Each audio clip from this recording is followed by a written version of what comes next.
hari ini saya ingin berbagi hal yang saya syukuri. Sudah hampir lebih dari seminggu saya tidak melanjutkan renungan pagi kita dikarenakan saya sementara kurang sehat dalam pemulihan. Jadi yang saya rasakan sepanjang 1 minggu yang lalu adalah di mana saya mendapati tes antigen saya positif. Hal yang paling sulit untuk saya hadapi adalah 4 hari pertama, di mana saya merasakan suhu badan yang cukup panas, mulai dari 37 naik ke 38 hingga panas 39,2. Itu adalah rasa yang tidak sanggup saya lawan, karena badan rasanya pegal di segala tempat, terutama di bagian daerah tulang ekor. Itu rasanya nyeri, nyut-nyut yang memang sungguh mengganggu kegiatan. Alhasil, selama 4 hari pertama, saya hanya bisa terbaring di tempat tidur dirawat oleh suami saya. Dan saya pun turut berkonsultasi kepada saudara-saudara yang pernah melewati tahap-tahap seperti ini dan dianjurkan untuk meminum paracetamol setiap 4 jam sekali. Saya pun turut mengikuti nasihat tersebut, namun masalahnya panas saya tidak juga kunjung turun. Akhirnya dianjurkan untuk meminum paracetamol 2 tablet sekaligus. Saya pun menurutinya dan puji Tuhan, ketika saya meminum 2 tablet sekaligus, berangsur-angsur panas saya pun turun dan saya lebih mudah beraktivitas di rumah. Karena suami saya sudah antigen positif lebih dulu, dan di hari Rabu kemarin saya pun turut memeriksakan diri saya sehingga saya pun mengetahui hasilnya bahwa kami berdua merupakan reaktif antigen.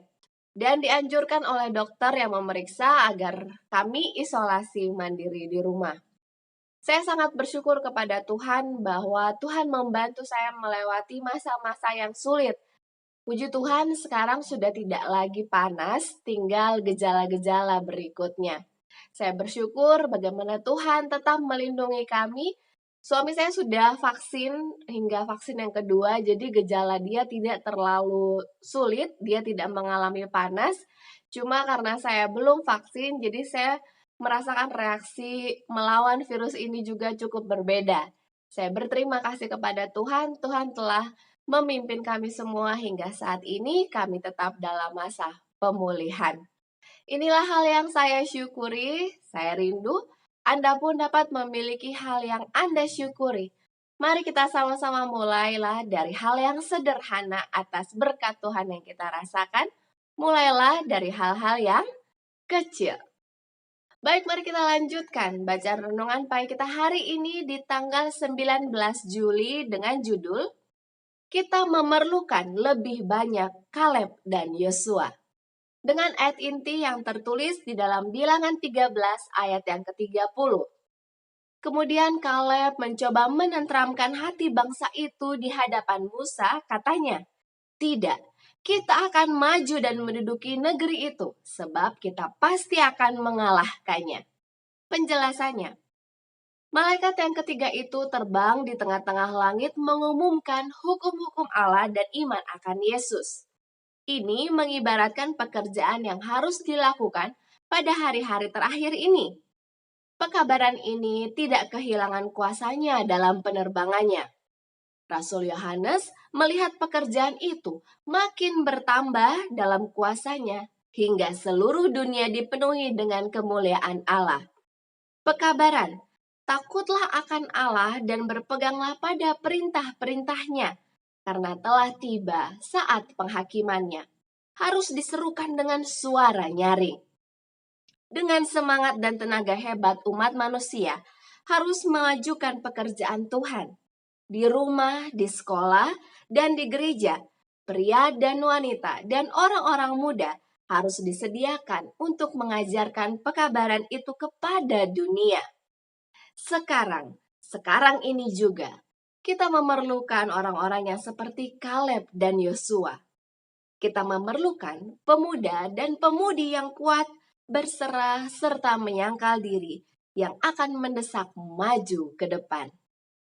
Dewasa ini kita memerlukan orang-orang yang setia dengan saksama, orang-orang yang sepenuhnya akan mengikut Tuhan, orang-orang yang tidak cenderung diam apabila mereka harus berbicara, yang benar kepada prinsip seperti baja, yang tidak berusaha mengadakan pertunjukan penuntutan hak, melainkan berjalan dengan rendah hati bersama Allah, orang-orang yang sabar, baik, suka menolong, sopan santun, yang mengerti bahwa ilmu permintaan doa haruslah melatih iman dan menunjukkan perbuatan yang akan menyatakan kemuliaan Allah dan kebaikan umatnya.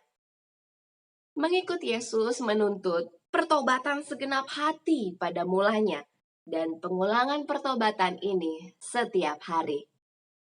Iman Kaleblah pada Allah yang memberikan kepadanya keberanian, yang menjaga dia dari takut akan manusia dan menyanggupkan dia berdiri dengan berani dan pantang mundur dalam membela kebenaran. Oleh bersandar pada kuasa itu juga, yakni jenderal tentara surga yang hebat, setiap serdadu salib yang benar boleh menerima kekuatan dan keberanian untuk mengalahkan segala rintangan yang tampaknya tidak dapat diatasi. Aplikasinya bagi kita hari ini, mari kita sebagai umat-umat Tuhan menjadi umat-umat yang berani. Mari kita seperti Kaleb dan Yosua yang terus maju meskipun begitu besar rintangan yang ada di depannya. Terlebih dalam hal pekabaran firman Tuhan. Mari kita gunakan waktu kita hari ini untuk lebih mendalami firman Tuhan sehingga kita dapat menjadi alatnya untuk membagikan kebenaran Tuhan kepada dunia. Slogan kita, awali hari ini dengan renungan pagi. Dan menjadi pokok doa bagi kita, mari kita terus saling mendoakan satu sama lain, khususnya di masa pandemik ini di mana jumlah pasien yang terus bertambah. Saya pun rindu agar Anda turut mendoakan saya dan keluarga. Kiranya kita semua tetap berada dalam perlindungan Tuhan dan mari kita tetap bersekutu di dalam doa. Jika ada di antara Anda yang ingin turut didoakan, mari tuliskanlah usulan doa Anda di kolom komentar di bawah ini. Saya akan turut mendoakannya. Terima kasih banyak. Mari kita berjumpa kembali esok hari untuk kelanjutan renungan pagi kita. Sampai jumpa, tetap jagalah kesehatan kita, dan mari kita terus bersyukur mulailah dari hal-hal yang kecil. Tuhan memberkati. Amin.